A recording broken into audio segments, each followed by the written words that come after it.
салама құрметті студенттер. Біздің бүгінгі сабағымыздың тақырыбы Абай поэзиясының жанрлық қырлары, өлең құрылысы, сөз өрнегі. Бүгінгі сабағымызда қаралатын негізгі сұрақтар: Абай поэзиясының тақырыптық жанрлық құрылымы, әлеуметтік көңіл-күй лирикасы, Абайдың поэмалары, Абайдың ән өлеңдерінің құрылым үлгісі, Абайдың аудармалары, Абай өлеңдеріндегі ұйқас, буын, ырғақ, Абай және қазақтың жазба әдеби тілі. Абай поэзияның өмір шындығын жан-жақты, мол қамтитын идеялық, мазмұндық байлығы, тереңдігі, лирика туындылардың жанрлық ерекшелігі, құрылыс бітіміне қарай әр алуан болып келуін талап етеді. Лирика басты сипатын, оған тән ойшылдық, сезімталдықты белгілейтін ақынның өз бейне тұлғасы десек, лирика шығармалардың жанрлық сипатының алуан түрлі болып келуі ақынның өмір құбылыстарын, әлеуметтік мәселелерді қаншалықты кең қамтып, әр қырынан көре білуіне, әр алуан көркемдік шешім табу білуіне қабілетіне байланысты. Абай қазақ поэзиясында қалыптасқан жанрлық түрлерді молынан пайдалана отырып, жазба әдебиетке тән жаңа жанрлық үлгілерді қалыптастырды. Абайдың лирикасы жанрлық ерекшеліктер жағынан алғанда көп салалы, көп қырлы, алуан түрлі болып келеді. Олар тақырыбы, идеялық мазмұны жағынан да аса бай, әрқилы өмір құбылыстарын қамтиды. Халықтың тағдырын, заман жайын толғайтын сан алуан қоғамдық, саяси, философия лирика түрлері, адамның ішкі жан дүниесін бейнелейтін жырлары, махаббат лирикасы, сатиралық өлеңдері, табиғат суреттері, оларға қоса жеке адамдарға арналған жырлары, өлең түрлерін Абай поэзиясынан молынан табамыз. Оларда қуаныш сезімі де, өзіне деген зор сенім де, мұң мен наз да, нәрлі, зәрлі, ащы сын да бәрі де бар. Абайдың көңіл-күй лирикасы бізді нәзік сыршылдығымен, өзі туралы айта отырып қоғам, заман жайынан танытатын ой сезім тереңдігімен баурап алады. Бұл жырлық түрге жататын лирикалық туындылардан ақынның өзімен өзі ойласқандай, өзімен өзі сырласқандай қалпын, көңіл толғанысын білдіретін жүрегім нені сезесің, жүрегім ойбай соқпенді, жүрегім соқпа, кел тоқта, не іздейсің, көңілім не іздейсің сияқты арнау сөз үлгілерін кездестіреміз. Жүрегім нені сезесің, сенен басқа жан жоқ па, дүниені көңілім кезесің, тиянақ жоқ па, қой тоқта. Мұнда ақын жүрек көңілденген ұғымдарды кейіптеу бейне ретінде алып, ой сезімін соларға қарап айтқандай болады. Бұл оның жан сезімін асқан лирикалық нәзіктікпен әсерлі етіп жеткізуіне мүмкіндік береді. Өзіне сауал қойып, өзіне тоқтау айту, өзіне дәлел іздеуі, бұның бәрі ой сезім тереңдігін, әсерлі жан тебіренісін көрсетеді. Арнауды осындай ұтымды көркемдік тәсіл етіп пайдаланып отырған ақын бір сәт тіпті өз көңілі мен жүрегімен көлденең сырт адамша сөйлеседі. Сезгеніңді сездіріп, жете алмадың ортаққа, тірі жаннан бездіріп апарасың қай жаққа, немесе қайтесің, жүрек күйесің, күйгеніңе не пайда, дүниеде нені сүйесің, өмір қайда, дос қайда. Абай бір топ лирикалық өлеңдерінде ақын өмір сүрген ортаны, нақтылы табиғат құбылыстарын, адамның күнделікті тұрмысымен сабақтастыра бейнелей отырып, өз көңіл күйінен де айқын елес береді. Тегінде қай жанрлық түрге жатқызуға лайық шығарма болса, лирикалық өлеңдердің көбінде қоғамдық, әлеуметтік мәселелер жайлы ой түйіндер мен ақынның өз көңілін толқытқан сезім мәселелері астасып жатады. Өйткені лирикалық туындыларды саяси, әлеуметтік, философиялық лирика, көңіл-күй лирикасы, махаббат немесе табиғат лирикасы деген сияқты жанрлық түрлерге бөлудің өзінде көп жағдайда белгілі мөлшерде шарттылық бар. Мұндай жіктеп ажыратулар алдымен лирикалық шығармалардың тақырыбы, құрылыс қалпы, бейнелеу тәсілдері біркелкі емес, әр алуан келетініне көңіл аудару үшін қажет. Сонымен бірге лирикалық шығармасының өзі бірнеше қырынан алып қарауға лайық келіп, қат-қабат жанрлық сипат белгілері болуы мүмкін. Осыны Абайдың әрқилы жанрлық түрлерге жатқызылып жүрген лирикалық шығармаларынан байқауға болады. Ақынның адам бейнесін, әртүрлі сипат келбетін ашып көрсету тәсілдері де алуан түрлі. Айталық, ел билеушілер типін жасаған кезде ақын сан алуан сатиралық тәсілдерді пайдаланады. Болыс болды мінекей өлеңі түгелде болыстың монологы болып келеді.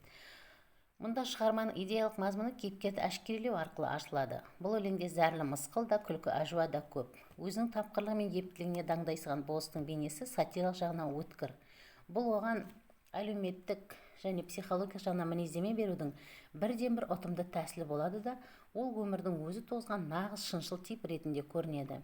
Күштілерім сөз айтса, бас изеймін шыбындап, әлсіздің сөзін салғыртсып, шал ағамын қырындап деген сөздерді болыстың өз аузымен айтқызып, Абай халықты басқаруға тиісті адамдардың негізгі кесел-кесапатын дәл сипаттайды. Ал мәз болады болысың атты өлеңде болыстың өз қимыл-әрекеті жоққа тән, баяндаушының мысқылдары мол да әсерлі. Абай антпенен тарқайды өлеңінде де ел билеушілердің пайдақорлығын, орынсыз айтыс-тартысқа бейім тұратындығын, өнімсіз дау-жанжалға шырмалып, халық мүддесін аяқ асты ететін жаман әдеттерін өлтіре сынап шенейді. Абай өмір құбылыстарын бейнелеп суреттеу немесе баяндап жеткізу, адамның ішкі жан дүниесін, психологиясын ашып көрсету секілді әртүрлі көркемдік тәсілдерді шебер қолданады. Бірақ қай әдісті қолданса да, ол өз өлеңдерінде негізінен ойшыл ақын бейнесінде танылады. Оның ақындық бейне тұлғасынан біз алдымен осы терең ойшылдықты көреміз. Лирикалық сезімнің зор күші де, суреттеушілік шеберлігі де, бәрі оның осы ақындық қасиетін үстемелеп, жандандыра түсетін сипаттар болып шығады.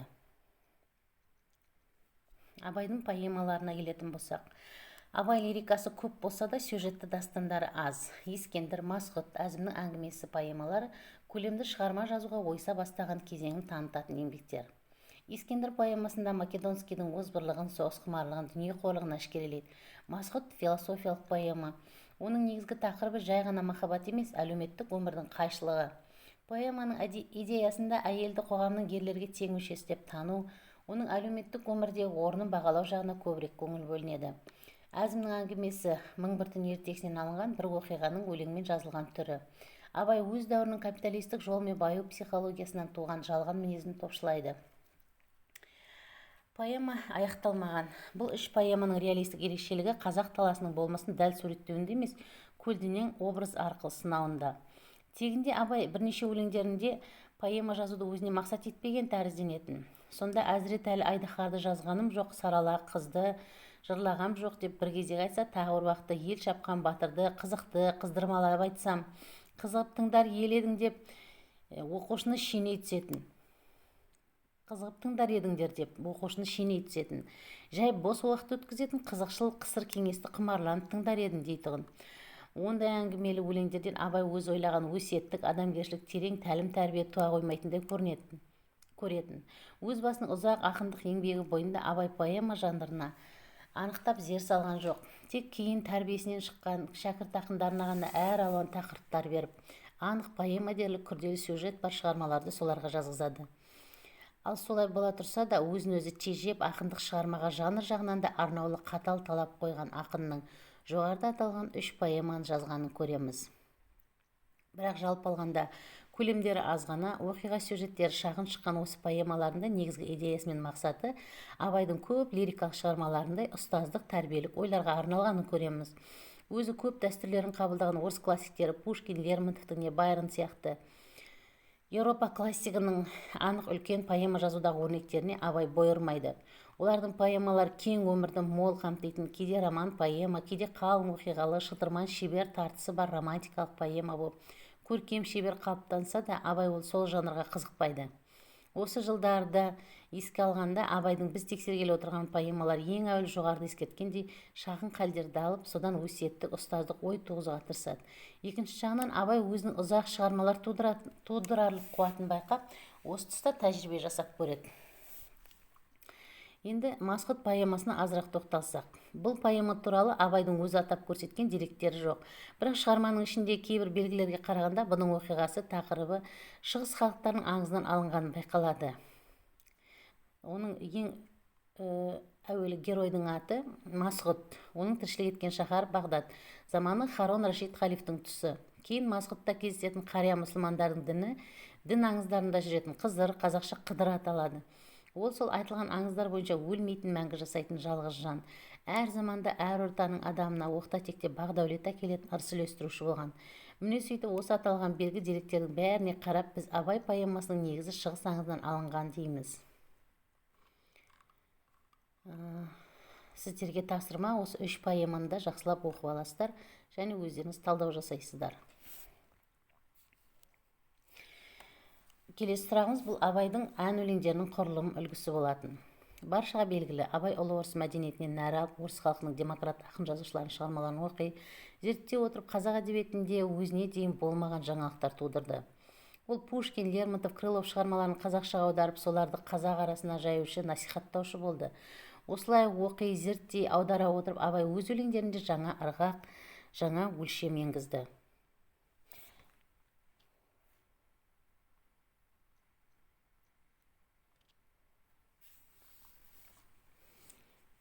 Өткір ойлы қалам қайраткері ұлы орыс мәдениетінің прогрессшілдік ықпалымен заманның жаңа ырғақ ритмін сезді.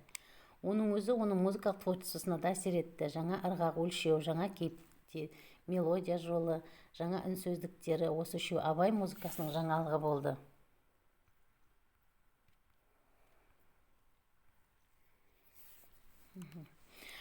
Бұрынғы 11 және 7-8 бүгінгі өлеңдермен айтылатын әндерге Абай әндері ұқсамады. Абай тудырған жаңа поэзия лебі оның әндеріне де жаңа лебіз берді.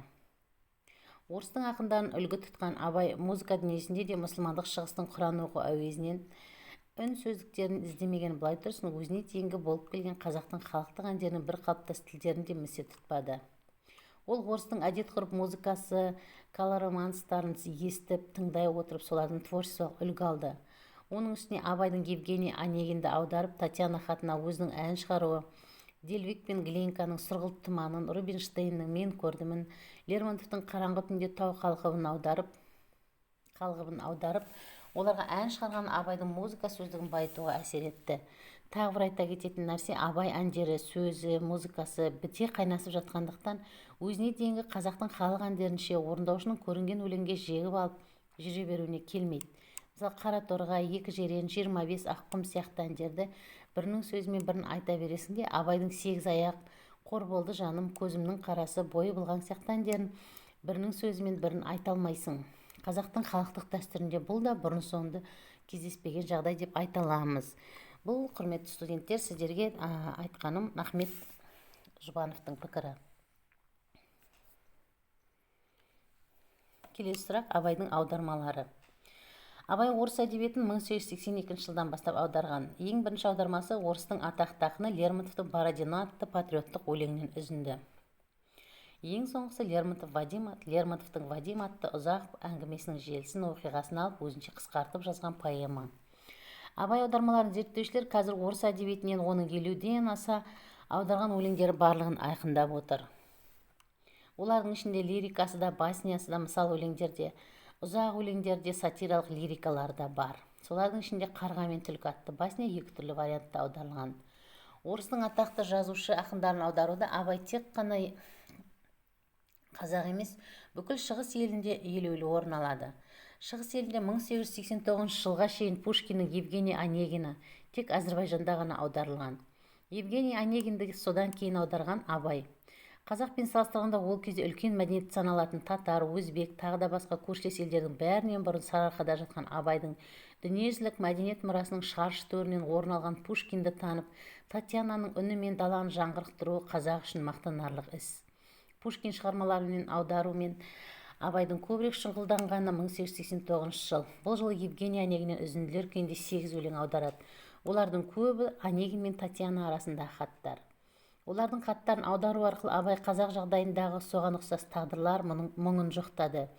Татьяна сөзі қазақ даласына ән болып тарады. Абай Лермонтовтан жалпы саны 27 шығарма аударған. 90 жылдардың аяқ кезінде Абай Крылов мысалдарын көбірек аударумен шұғылданған. Емен-меншілік, қазаға ұшыраған қара шекпен, жарлы бай, есек пен бұлбұл, бүркіт пен қарға, шегіртке мен құмырсқа, әншілер, ала қойлар, түлкі мен қарға, есек, бақа мен өгіз, піл мен қанден мысалдарын аударған. Абай аудармаларының тарихи әлеуметтік мәні үлкен, өйткені ең алдымен қазақ жұртшылығы Пушкин, Лермонтов, Толстой, Салтыков тәрізді дүниежүзілік әдебиетінің ірі тұлғаларымен бірінші рет Абай арқылы танысты. Екінші, өзінің зор талант, асқан шеберлігінің арқасында ұлы ақындардың ұлы еңбектеріндегі үлкен идея, әдеби сұлулықты қазақ оқушыларының ой сезіміне жеткізе аудара біліп, оларға жалпы қазақ халқының жүрегіне жылы орын әперді. Оларды қазақ өз ақындарындай сүйді. Абайдан кейін әдебиетті сүйетін қазақтардан хат білсін, білмесін Татьянаның хаты, Қараңғы түнде тау қалқып, Қанжар, Жалғыз жалау жалпылдап өлеңдерін білмейтін адам аз шығар. Сөйтіп абайдың аудармалары мәдениетті, үлкен идеяны қолдаушы, басқа елдердің ұлы ақындары мен қазақ жұртшылығы араларындағы дәнекер болды. Абайдың ұлттық шеңберден шығып жалпы адам баласына ортақ идеяны көксеген, интернационалдық жүректің иесі ақын екендігін орыс жазушыларына көзқарасының өзі-ақ дәлелдейді. Жастарға үлгі ал, өнеге үйрен деген қазақтан емес Салтыков, Щедрин сияқтыларды меңзейді. Толстой, Салтыков, Щедриндарды меңзейді. Ойында жоқ бірінің Салтыков пен Толстой, я тілмаш, я адвокат болсам деген бәріндой. Бұл сөзден Абай өз халқын жек көрді деген ұғым тумайды. Абай айналасындағы әлеуметтік өмірін, ел еркесін сынағанда, өмір уын ішіп, бүк түсе қайғырғанда, сол халық үшін қайғырып, халық қамы үшін өмірден тыныштық көре алмады. Бар өмір, бар асылын сол халық үшін жұмсады. Бірақ ол кезде қазақта Салтыков пен Толстой жоқ еді. Ендеше өмірге адамгершілік көзбен қараған интернационалдық жүрегі бар Абай сияқты ақынның объективті көзқарасы Салтыков, Толстойды қазаққа үлгі етеді. Енді аударма құрылысы жағына келсек, Абай аудармаларын негізінде екі түрлі деуге болады. Біріншісі дәл аударма, екіншісі ерікті аударма. Дәл аудармалары шумақ, бунақ, буын ұйқастарына қарай өзара және екіге бөлінеді. Кейбір өлеңдерді аударғанда Абай шумағын да ұйқас түрлерін де берік сақтайды. Орыс өлеңдердің ырғақ буындары қазақ өлеңінің буындарына дәл келе бермейді. Өйткені орыс өлеңі тоникалық не силлабо-тоникалық өлең құрылысына жатады да, қазақтікі силлабалық өлең құрылысына жатады. Сондықтан Абай аударған өлеңдердің буынын қазақша дәл беруге мүмкін болмаса да, саны жағынан соған жақын келетін өлеңмен аударады. Кейде ұйқастырып, кейде тіпті образдан да дәлме-дәл шығарады.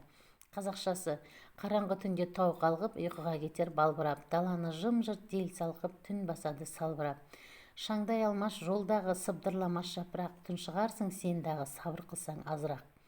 Орысшасы: горные вершины спять во тьме ночной, тихие долины полны свежей мглой. Не пылит дорога, не дрожат листы, подожди немного, отдохнешь и ты. Осы өлеңнің соңғы 4 жолы орысшасында дәлме-дәл. Әрине алдыңғы жолдарында дәл емес деуге болмайды. Бір тілден екінші тілге аударғанда сөз орнының ауысуы, бір сөздің орнына басқа синонимдер алу аударманың жалпы заңы. Оның бұдан басқа да бірнеше аудармалары: жалғыз жалау жалпылдап, қонады бір күн жаспыл, тағы да басқа дәлме-дәл аудармалар. Абайдың дәл аудармаларының және бір түрі деп Онегин сипаты Пушкиннен: қанжар, жолға шықтым, теректің сыйы, дұға, өзіңе сенбе, жас ойшыл, еврей күйі Лермонтовтан атты өлеңдерін айтуға болады. Мұнда өлеңнің буыны, ұйқасы сақталмайды. Орыс тіліндегі өлеңнің буындарын аз көбіне қарамай, бәрінде қазақтың 11 буынды қар өлең ұйқастарымен аударады. Лермонтовтан аударғандарының көпшілігі шалыс ұйқас А, Б, А, Б. Абайда А, Б, Б. Көпшілігінде қара өлең ұйқасы. Онегиннен аудармасында осылай тәрізді буын ұйқастары сақталмайды. Бірақ оларды да дәл аудармалардың қатарына қосуға мүмкіндік беретін және бәріне тән бір нәрсе, түп нұсқадағы автордың айтайын деген ойын толық сақтап, ондағы образдарға дәл келетін қазақша баламасы бар образды сөз табу.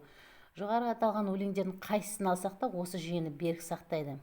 Мысал үшін Онегиннің орысша қазақша мінездемесін алайық. Орысшасы: как рано мог он лицемерить, таить надежду, ревновать, разуверять, заставить верить, казаться мрачным, изнывать, являться гордым и послушным, внимательным и равнодушным. Как томно был он молчалив, как пламенно красноречив, в сердечных письмах как небрежен, одним дыша, одно любя, как он умел забыть себя, как взор его был быстр и нежен, стыдлив и дерзок, а порой блистал послушной слезой. Қазақшасы: жасынан түсін билеп сыры бермеген, дәмеленсе күндесе білдірмеген, нанасың не айтса да амалың жоқ, түсінде бір кәдік жоқ алдар деген. Кейде паң, кейде көнгіш орныменен, кейде елеусіз, кейде ынтық формаменен, күйді үндемей жүрсе де сөзге баяу, от жалындай жауапкер құрбыменен. Ғашықтық сөзге жерік әсіресе, демалысым, құмарым бір сен десе, жанын құрбан жолына қылған жансып, көз қарау құбылар әлденеше. Кейде ұялшақ, төменшік, кейде тіптік, қамық қансып, қайғырып орны келсе, Бұл өлеңді ұйқасы, не тармақтары, жолдары, буын саны бірдей келмесе де, дәл емес деуге болмайды. Мазмұны да, мазмұнды беруде образ, сөз мәнері де дәлме-дәл. Сондықтан біз мұны да дәлме-дәл аударма деп санаймыз. Дәл аударманың осы соңғы түрімен байланысты айтылған қанжар, дұға, жолға шықтым бір жым-жырт түнде жалғыз, теректің сыйы, өзіңе сенбе жас ойшыл, еврейке, бәрі де Онегиннің сипаты тәрізді ұйқас буын сандарын сақтамағанмен мазмұнын, образдарын бұлжытпай дәл беру әдісімен аударылған. Кейбіреулерінде шумақ не бірнеше жолдарын абай аудармай кететіні рас, бірақ ол өз алдына мәселе. Біздің бұл жердегі айтпағымыз ақынның неге аудармағаны емес, аударған жерлерін, өлеңдерін қалай аударғаны. Онегиннің сипатынан келтірілген үзіндінің орысша қазақшасын салыстыра оқыған адамға дәлдігі айқын көрінеді. Кім аударса да бұдан артық дәл, бұдан артық жанды етіп аудара алу екі талай. Екінші түрі ерікті аударма. Бұған жататындар Онегиннің Татьянаға жазған хаттары, Крыловтан аударған кейбір мысалдар және қара сөзді өлеңмен аударған Вадим поэмасы. Бұлардың негізі ғана орысша. Абай олардың жалпы мазмұнын өз сөзі, өз ұғынуынша әдемілеп айтып береді. Солардан үлгісін ғана алып өзінше жазады. Бірақ жалпы сарыны ізі сақталынады. Кейде өз жанынан сурет, баяндаулар қосып, кейбір жерлерін мүлдем алып тастап кетеді. Кейде орыстың ол кездегі жоғары топтарының өмірінде аузына түспейтін сөздерді де Абай Татьянаның аузынан шығарады. Қаймақ еді көңілімде, бізге қаспақ болды жем. Екі сөз жоқ өмірімде, мен де сорлы бақытты кем. Евгений Онегин романында қаспақ сөзінің жоғы былай тұрсын, дворяндардың басына мүлде келмейтін сөздер. Абай аудармаларының екінші түрі осы тәрізді ерікті аудармалы өлеңдер. Абай аудармаларын өзара екіге бөліп қарағанда бірінші түрі қазақ әдебиет тарихында ең үлгілі, ең сапалы аудармалар болып табылады. Өйткені Абай бір тілден екінші тілге аударылғанда сақталынуға керекті шарттардың негізін дұрыс ұғынған ақын. Сондықтан да ол өлеңнің мазмұнын түріне қарап әртүрлі әдіс қолданады. Орыс тіліндегі өлеңдерін дәлме-дәл аударуға келетіндері болса, қазақ өлең құрылысынан оған дәл не жақын келетін түрлерді іздеп, бұлжытпай дәл беруге тырысады. Мысалы, қараңғы түнде тау қалқып деген сияқты. Абай оларды тек досы ғана көріп қойған жоқ, әрі өзінің ұстазы да санады. Сонымен қатар Абай аудармаларының және бір үздік ерекшелігі, қандай аудармашы болсын өз тілінде көркемдік құндылығын, құлаққа қонымды, көңілге жағымдылығын қазақша аударғанда сол өзінің түп нұсқасындағы дәрежеде сақтай алуы, әрі оны қазақша етіп шығара алуы. Бұл аудармашыларда өте сирек кездесетін қасиет. Басқа аудармашылардың аударған өлеңдерін оқып, оны түп нұсқамен салыстырсақ, сөзі мазмұн дұрыс болғанымен, түп нұсқаның өзін оқығандағы әсерді аудармадан ала алмайсың, және оқығанда аударма екені көрініп тұрады. Ал Абай аудармаларында ол жоқ, дәл бұлжытпай аударған өлеңдері қазақтың өз өлеңдерінде болып шығады. Өлеңнің өз тіліндегі әсерімен Абай аудармаларын алатын әсерлерде айырма болмайды. Міне аударма жөнінде Абайдың озат шеберлігі де бұл күнге шейін үлгісі де осында. Абай аудармаларының бұл тәрізді үздік болуының біздше үш түрлі себебі бар. Бірінші, өзінің үлкен таланттылығы. Екінші, орыс тіліндегі өлеңдерде қолданылатын сөздердің тек жай мәнін ғана емес, әдемілік қасиеттерін терең ұғынуы. Үшінші, қазақ тіліндегі сөздерге ақынның мейлінше байлығы. Пушкин, Лермонтов, Крыловтар ұлы таланттылар. Олар тәрізді ақындардың өлеңдерін аударушы да талантты ақын болу керек. Кез келген ақынның оларды ойдағыдай етіп аудару қолдарына келе бермейді. Абайдан кейінгі қазақ ақындарының, не оның алдындағы Алтынсариндардың аударғандары Абай аудармасынан әлдеқайда олқы жатуы орыс тілін Абайдан аз білетіндігінде емес, ақындық дарындарының жетпейтіндігінде.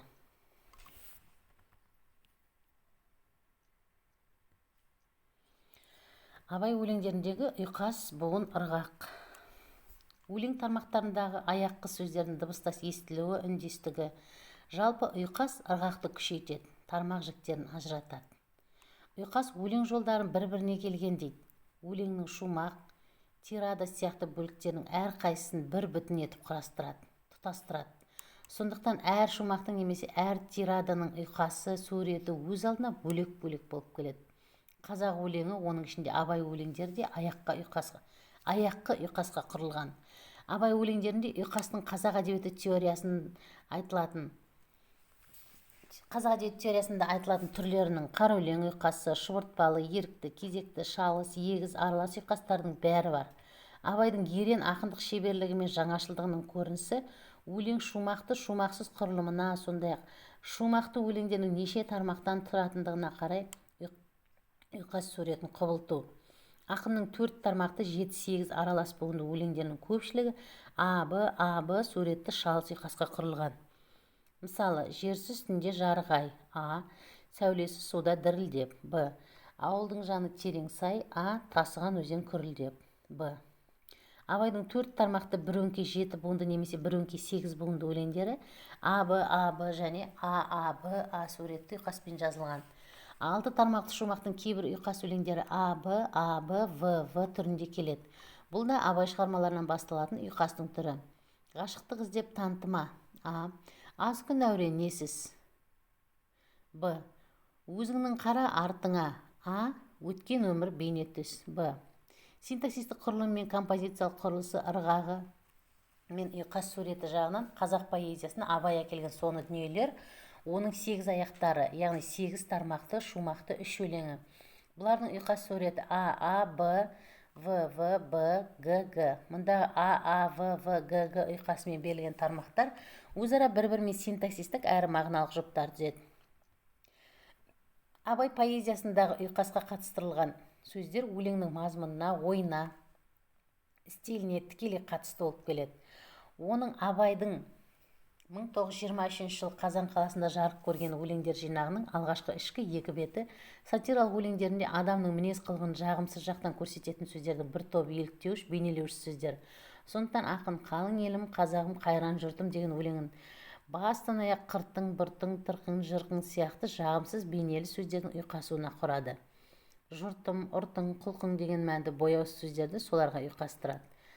Далпылдап, жалпылдап, бартылдап, барқылдап, шаңқылдап, тарқылдап, болыс болды мінеке өлеңінде бос салақтап, бұтып, шатып, құдай атып деген сияқты бейнелі сөздер жағымсыз бейне жасау үшін ұйқасқа алынады.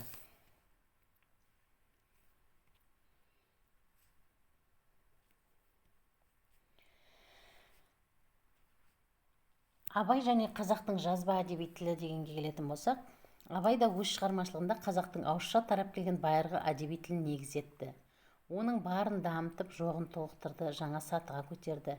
Әрине, Абай қазақ әдеби тілін жаңа сатыға көтергенде бұрынғы принцип бағыттардың күллісін жоққа шығарған жоқ. Керісінше, ең басты өмірлік белгілерін сақтап, оларды әрі қарай ұстады. Бұл принцип бағыттардың негізгілері мынадай. Бірінші, жалпы халықтық сөйлеу тілін әрдайым негіз етіп ұстау.